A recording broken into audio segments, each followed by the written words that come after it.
grab your coat and get your hat. Leave your worry on the doorstep. Just direct your feet to the sunny side of the street. Can't you hear a pitter-pat? And that happy tune is your step. Life can be so sweet on the sunny, sunny, sunny side of the street.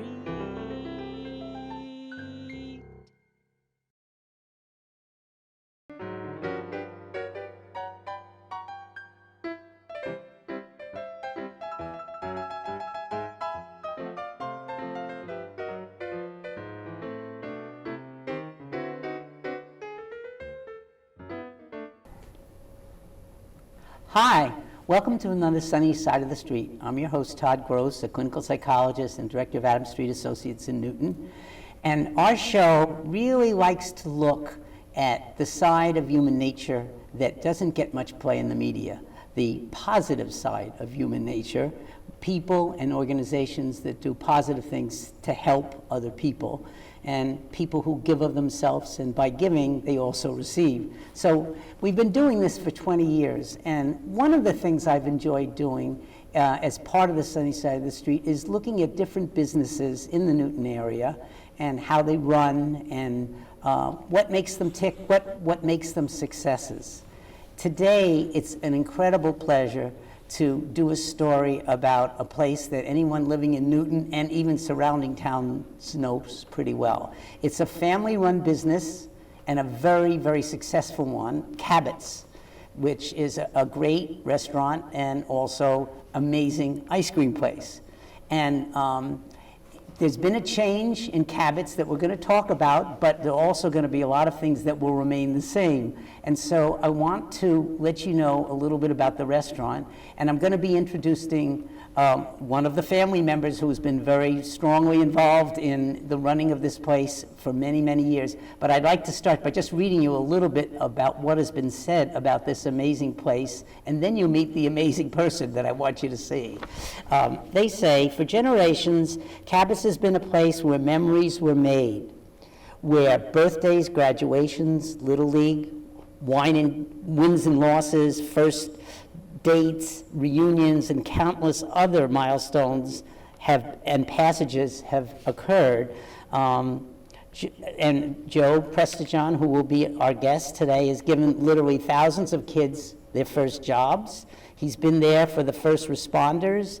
He's donated money and time in the Boys Club, the Carroll Center, for the blind, and many, many other places. What you're going to see and hear about is the way a very warm, kind, and wonderful human being has run a restaurant business and why that leads to so much success. So I want to welcome Joe Prestejohn. Hi, Joe. Thank you, Todd. Thanks for having me. It's a pleasure, and I'm really glad you're here. And maybe as a way of starting, if you could say something a little bit about the history of how your parents came to start Cabots, because it's been there since the 60s, right? 69. 69. So my parents have always been in the food business. They had a restaurant in Boston, in Brighton, actually. Oh, I didn't know that. Actually, Arlington, many years ago. Yeah. And then they went to, in Brighton, they had a restaurant at the corner of Harvard and Com Ave. It was the Boulevard Restaurant and Cafe. It was there for 10 years. And on the upper 3 floors, there was apartments. In the middle of the night, the whole building caught fire, and they lost the business. Huh. So, and that being said, they came to Newton. They were looking at restaurants to buy, and the Mills Falls was up for sale, and Cabots was up for sale. And Cabots had just opened a couple of years prior to that. So my father really wanted to get away from the alcohol part of the business. He had that at the other restaurant. So we looked at Cabots, we went to Mills Falls back and forth, and he decided to go on Cabots. I see. And he really enjoyed it.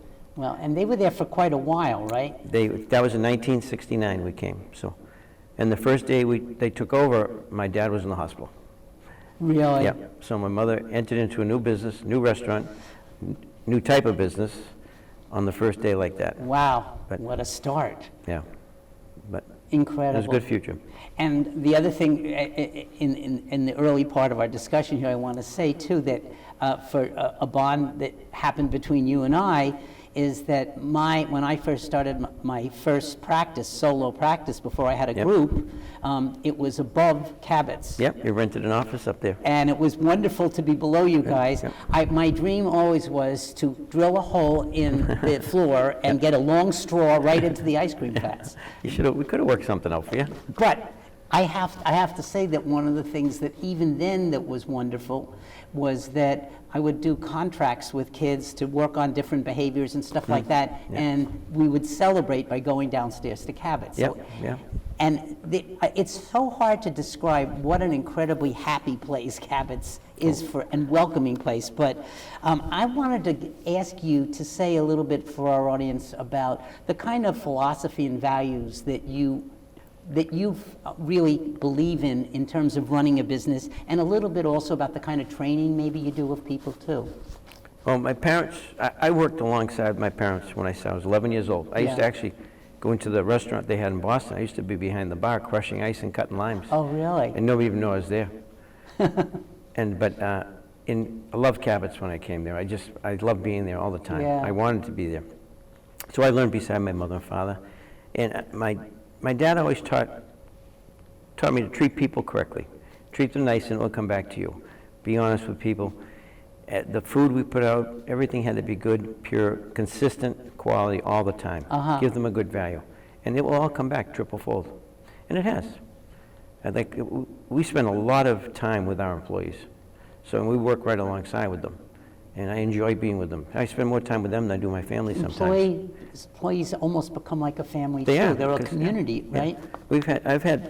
I have a handful of people in my kitchen that have been there for 25, 26, 27 years. I have a couple servers that have been with me over 30 years.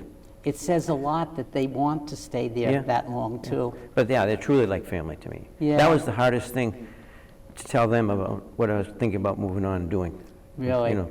And transitioning the business into someone else. Yeah. So, but they took it well, and when they heard I told them I'd stick around for a while and help them, and I'd be part of it. That made it a little easier. Well, it really sounds too like a big part of what you learned from your parents and also carried forward in terms of treatment of employees is just really caring about them a lot, treating them as people. Correct, yeah. And yet telling them if they had to have corrections or make changes so the business would run better, they would hear it, but it would be honest. Yes, and we don't bark orders, we don't yell, we don't scream, we work along. I noticed that. It's a gentle vibe in that place, really. I mean, even though it's hectic as anything on the one hand, but I really felt that the employees, you can tell they're well treated. You can tell when you walk into a place that they like their work. They like working in the place. They want to be there, and they like being there. Yeah. It's organized chaos, we call it. Absolutely. Did you always want to run a? Did you when watching your parents? Did you always think like I want to run a business someday too? I think so. I always liked graphic arts and printing and things like that. I did that in school, and I could use that in the restaurant. I used that in the restaurant in the beginning when I used to design things and draw things and I didn't know make that things you did that like too. the menus and stuff. And I've always liked to, but I've actually never worked for anybody. I've been there since I started at 11, and working for my parents was never like work. It was just like I enjoyed being there. Yeah, you're around your parents as well. My father wasn't too healthy, and he passed away at a young age of 63. I know, I remember that. I remember him too very much. I pretty much took over by 25, 26 years old. So, and it's because I had a good relationship with all the people in the business. And it was logical and it made sense. And did you feel that your parents also were hoping that that's what you would do too? I think so, yeah. And Sue too, right? Sue was there. Sue and I worked alongside them all the time. How is she doing, by the way? She's good. She's enjoying her time off. She spent a lot of time with her grandchildren. She worked hard too. Yes, she really has. did. Yeah. Also another very nice presence, I want to say, in Cabots always. And you had other family members that worked in Cabots too, right? Yeah, my children, Sue's children, Carol worked there. Yeah. Your wife, Yeah, my nephews, they all worked through high school. Yeah. There is something about having it be a family business and that you all have that same goal together within the larger family. I think there's a power in that. Well, we spend so much time there. It's kind of, it's an extension of our family, Absolutely. Like Carol would bring the kids in for dinner to see me, so I could see them growing up. And she pretty much did it all by herself, pretty much most of the time. Really? Yeah. It's amazing. Well, we watched your family grow up Yeah. there too, and everyone who came in there Yeah. felt that Yeah. family feeling, I think. What kind of changes over the years did you make in things like food or ice cream or stuff like that? How did you sort of decide? Because the portions are huge and terrific. Yep. And I can vouch for how tasty. And now in another generation, my grandson comes in there and celebrates Yep. too. Well, we call it comfort food. Everything we do is comfort food. Right. We try to make it comfortable for everybody to eat. And there's nothing pretentious, everything's simple. Yeah. Good, basic, hearty stuff. We've added things over the years, we've taken things off. The biggest transition we did was add frozen yogurt years ago, when that became a big yeah. fad. And that stayed on, it's still pretty popular. Still popular. Another thing is we've added ice cream cakes years ago, and that's a big part of our business now. Yeah. Yeah. But it is good. You can get a group of 6 or 8 people in, and 3 might want breakfast, and 2 might want sandwiches, and 3 might just say, I want ice cream. So you Yeah. got a whole table full of that. Yeah. There's a lot of variety. It is, that's the key thing. Yep. Yeah. One of the things that I want to spend some time on is that one of this very special things that's made Cabots such an institution is how you've connected to the community in so many ways. And I'm just, maybe at first, I would love to hear just a little bit of your sense of all the people, what kind of celebrations occurred there? What kind of things have, brought people into Cabots? Besides that, I mean, it seems like almost every aspect of life. Every sports celebration. I mean, whether it's after school or after a sporting event, like Greg had said in that article, there are memories that are created right there. It could be the baby's first ice cream. We've had a couple got married down at Our Lady's. She came in her wedding gown, he came in his tux, and they sat in the booth. They sat in the booth down the end because I went over and says, "You folks okay? What happened? You're here?" There's a lag between the wedding and the picture taking, and they were really hungry, and they knew they weren't going to eat when they got to the place they're having the wedding party at. So they did. But even like the plays at the end of the night. You have to come after the play, right? Yeah. No, like I said, you'll get different generations at a table. We'll have babies and grandparents and parents, and they're all celebrating something. Just That's being right. together. I do remember that when our oldest, Melissa, was born, you gave us a baked Alaska. Yeah. I still can remember Yeah. that, and coming there with all kinds of friends and families, it was terrific. I give out these little cards when I see a couple that comes in, they're pregnant, and then they have a baby, and then they come with the baby, they're so excited. And it's a little gift card that says, it's your baby's first ice cream. And we put the baby's name and the that's date cute. on it. And they wind up being a keepsake for them. And then they bring it in when the baby's about a year old, and they get their first ice cream. And it's a big thing, And what always strikes me when I talk to successful business people who have done wonderful things in the community is how they have a way of making whatever their venture is personal. Yes. And you have those touches, Yeah. like you just said. Yeah. I also remember that whenever I had a kid that I was working with that was looking for a job, you were always a friendly voice to call, and if you could, you would try to help Yep. put them on. Yeah. You've hired a lot of kids that way, I bet. God, we've had a lot. We do a lot with we did a lot with the League School of Boston when it was in Newton. Oh, They were yeah, special needs children. And it was a job training site for them. We do it with the Price Center here in Newton still. They'll Really? bring somebody down once in a while. And it gives them a chance to have the child in a work environment, or the adult in a work environment, and let them have some skills and see what they can do. And I think, what I wish for all kids of all kinds is that it's hard for them to get jobs when they're younger, and if their experience is that, number one, they learn the skills of being on time and being Yep. responsible Yep. and following directions and working as a team. Yep.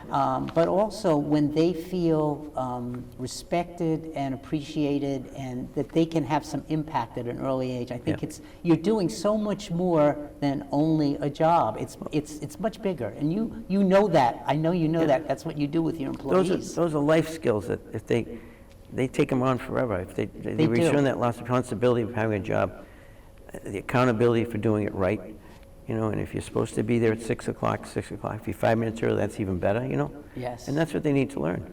And that they'll keep through the rest of their life. I think so too. Yeah. And you've done a lot of things in the community as well. I know one to talk about is what you've done even with our station here, NEWTV. Yeah. Well, I'm on the board for the Boys and Girls Club in Newton. Been there over 25 years. I'm on the board at the Athletes Unlimited, which is a group run through the Parks and Recreation Department with athletes, and I love being on that. I've been doing that for years. Wow. And the Carroll Center for the Blind, I'm board ambassador for there. So and you we get- bring them down. Yeah. They bring those students down all the time for different events, and just Nice. give them the mobility experience of coming into a restaurant, you know, paying for their check. Yes. And you've done some events here too? Yes, the NEWTV, we did the car show. Yeah, The open house yeah. in the summer, that's a fun one. Last year, they had an awesome amount of cars. A It was lot of great. cars. The antique cars. And That's the a fun as day. I said to you, the ice cream Yeah. wasn't bad either. Yeah, yeah.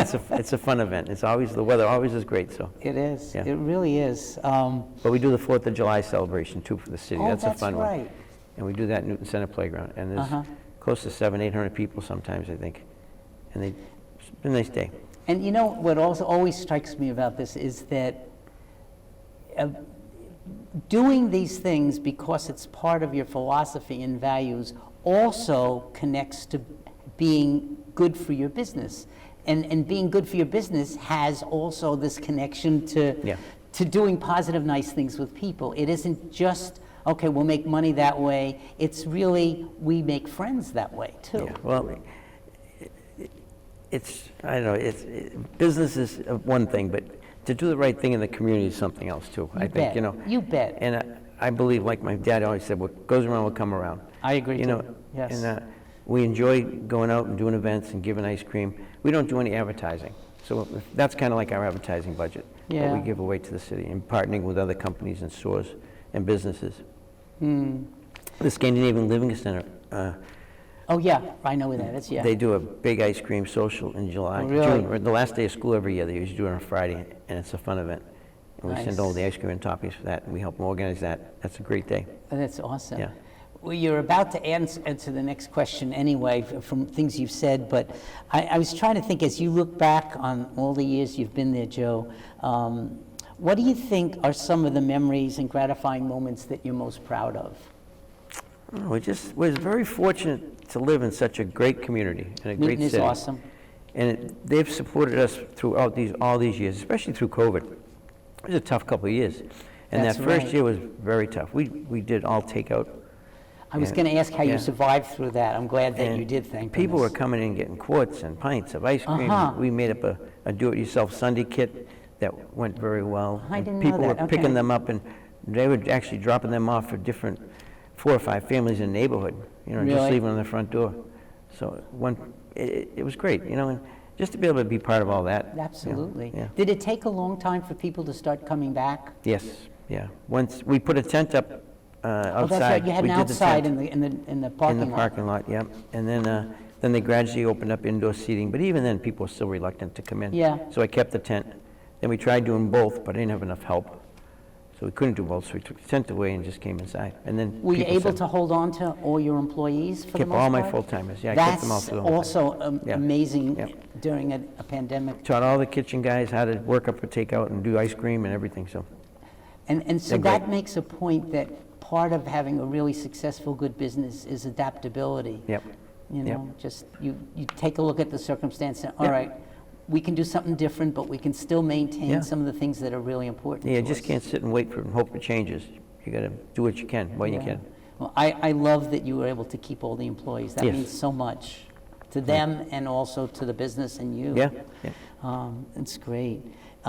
What would you say are some of the biggest challenges of doing, you know, a business like you've done, Now, as you look back on it? over the years, I mean, keeping relevant is tough. You gotta, we're known for keeping everything the same and not changing. And that's one of the most frequent comments we get from people. People walking in the room and say, oh, I've been here in 20 years, nothing's changed. We purposely keep it that way. Yeah. I mean, Familiarity. we could put shiny new things everywhere, but it's not the same. And it's like you said, we get so many adults come in that with their children now, they'll sit there and tell their children, I used to come here and I used to Yes. sit right here and I used to get, you know. Absolutely. And that familiar face and that scenery is what they look for, you know? Yeah. That's a really important thing. So. How about, one of the things I always wondered is, I know that you start early and your days are long, Yes. and I know it's a labor of love. How is it in terms of being open all those hours, all those days? Is that hard? Does that where, what doesn't seem to happen is burnout. You know, people, you kept it going, and I think it's all the things we're talking about, but I wonder what you'd say just about the issue of having such long hours and stuff. Being in the food service business. Yeah, in general. Any hospitality, there's always something to do. Yeah. You know, even when the store isn't open, I still got plenty of things to do. You know, between inventory and payroll and coming up with something new in the menu and, you know, just rethinking of something else to do. Yeah. There's always something to do. But it's very draining. And the help situation for the past few years has been very bleak. Really? Trying to get bodies and trying to get people to work and try to fit it around their schedule and not so much our schedule. We just have to adjust. So that's a challenge. That's the challenge. That's the hardest challenge right now. Yeah. But I also hear that you love to work hard. No, I do. Which is a great quality. I've never not worked. I just, you know, I don't relax well. So in many ways, the work can provide a structure that, you know, keeps your mind active. Yep. And I also think about what we need as a society for to stay healthy is to be, and yours is a physical business. You're moving all around, you know, you're thinking a lot, you're creating a lot of things at different times too, even though you keep that sameness at the same time. Yeah, of course. And I think that's good for people's health. No question. I see a lot of customers that retire, and they'll say to me, "What are you going to do when you retire?" I said, "I don't know." I said, "What's your hobbies?" They said, "I don't have my hobbies. I work. I work all the time." So. Yeah. But no, I'll keep busy. I have 2 great grandchildren. You do now, too? In Waltham, I have 2 little girl grandchildren. That's amazing. I love seeing them. I think we figured out just before the show that when I came to work over Cabots, you were just in high school. Yes, yep. I graduated 76. It's amazing. And so you came from Bigelow. That's right. To the office upstairs. That's right. Yeah. That's right. Yeah, it was a real fun time being there too. It was a great start. I also think and credit you guys for the kind of atmosphere that was going on downstairs that I would walk into from upstairs, working hard with a lot of people with difficult problems. It was wonderful. Well, we call them ice cream smiles downstairs. We create ice cream smiles. You sure do. People always leave happy. Now, the big question, of course, the most important question is, what is your favorite ice cream flavor? Coffee Oreo.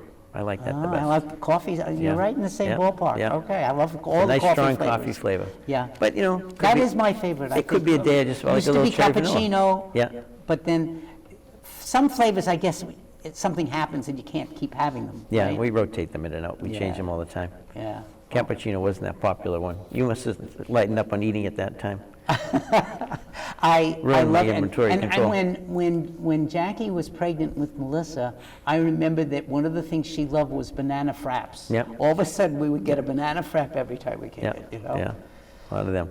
It's really funny. Here's another question. For people that are watching that might be interested in starting a business, you've said a lot already to try to deal with this, but what advice would you give anybody who wants to start a business like yours? You've sort of hit a lot of the things, but just thinking about if they came to you and they were, you know, asking your advice. You got to love what you're doing in any business, anything you do, because then it won't feel so much like work. Yeah. We belong to this National Ice Cream Retailers Association, and a lot of people that are members, a lot of older people have decided to change their life and careers, like in their 40s. Yeah. They wanted to get out of the office of the high-tech world, and they just thought they'd open up an ice cream parlor. Yeah. A homemade ice cream shop. And that's what they do. So they reach out to this group, and they ask questions and things, which is great, and you can help them. But it's funny to see the big group of people that do that. Yeah. Because it is. It's a fun business, and they think it's going to be an easier business, and there's more interaction with people and socialism, you know. Yeah. It's fun. I think your story is one that tells people that if you love doing something like this is something to try to do. Yes, yeah. Well, I'm on the Mass Restaurant Association Education Foundation. Oh, really? Which is quite a mouthful, but it's kids that are in culinary arts in any of the high schools. And it's like a vocation. And Massachusetts has 42 schools under this ProStack curriculum that they teach through the National Restaurant Association. And these kids are really serious and focused on about working in the food business. Right. But some don't want to work in the kitchen. Some want to work in the management side of it. Some want to work in the marketing side of it. So there's many different facets you can go into. So we have a competition every year. We just had it last week at Gillette Stadium, and we had 12 schools compete against each other. And the culinary team does the cooking, and the management team does the management side. So they have to create a restaurant, and they have to do the marketing plan, the budget, the scheduling, the layout, and the culinary team has to make the menu food items that they project to use. It's really fun. But talking to those kids afterwards, the passion that they have at that age, at 16 and 17-year-olds, it's remarkable. That's and great. the work that they did was unbelievable. You see the plates of food they put out were unbelievable, like professional chefs. That's exciting to hear Yeah. that generation is being taught. Well, that's why this foundation is a very Keeps it important. going. We give out $110,000 in scholarships every year Really? to about 20, 25 kids. Every year we have a gala, and they can apply, and they can reapply. So some we get it every 4 years they're in college. And just to help the industry better, be better and stay strong with it. That's great. That is great. I'm not sure how much time we have left, but one of the things I wanted to ask you is, how did you make the decision that you were ready to retire? I've been tired. Yeah. I wanted to really spend more time with my family and my kids. I missed them when they were younger, and now I'm watching my daughter with her daughters. Yeah. And it's tight, Yeah. And I thought I'd enjoy that more. I found a great couple to buy it, Yeah. Johnny's Luncheonette. Right. Kay, In Newton, yeah. Kay and Kevin Masterson, awesome people. Are they? Yeah. Yeah. Oh, that's good to hear. And they treat their employees the same way I do. Their That's philosophy, good to hear. That philosophy is going to continue. their philosophy in the community is the same.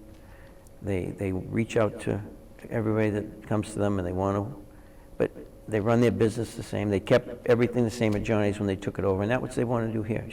Kay actually comments, she says, I consider myself a caretaker of Cabots now. So- I like that. Yes. That's a Yep. nice concept. Yep, yeah. That's- So that's- they understand the value and the importance of keeping things the same. And we're going through the transition now, and I'm helping them learn everything that I can help them make things go smoother for them. Right. And then I'm going to take some time off, just a week or two or something, and then I'm going to come back and help them. Yeah. Oh, that's great. So you've been helping with the transition? Yes. What's Yep. that been like so far? And how is it for your employees too, I wonder? It's been good. It's been very good. They've been very receptive, and the Yeah. employees have been too. There's a couple small little changes here and there, but nothing drastic. It's just more efficiency things than anything. Yeah. Which is good, and they'll find that it works better. So.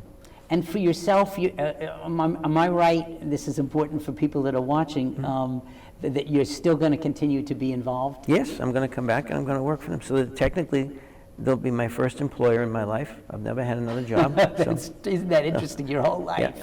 So Yeah. I'm happy to come back and help them a few days or a few nights a week or something. That's good. I got to do something. I can't go from I was going to ask, working 100 hours to nothing. ask you, because you're talking about how this has been your life, and anyway, I'm just really glad that that you're going to be there, and that's a very good thing for people to know. Yeah. I think we're at the end here, but I wanted to thank you so much for just the interview. And all the years, the wonderful years that you've put in, and I think on behalf of the community, I want to thank you for everything. Well, thank you, Ty. Everything you've done and everything you are as a person. And we'll continue to do. All right, I'm and not I gonna will jump. look for you, and so will Jackie when we come in. All right, well, great. Well, All thank right, you. Thank and- you for having me. It was a pleasure, and ladies and gentlemen, I'm glad you got a chance to really hear what Joe has to say. And I hope you'll tune in again for another time for our next On the Sunny Side of the Street. Take care, everybody. We'll see you soon.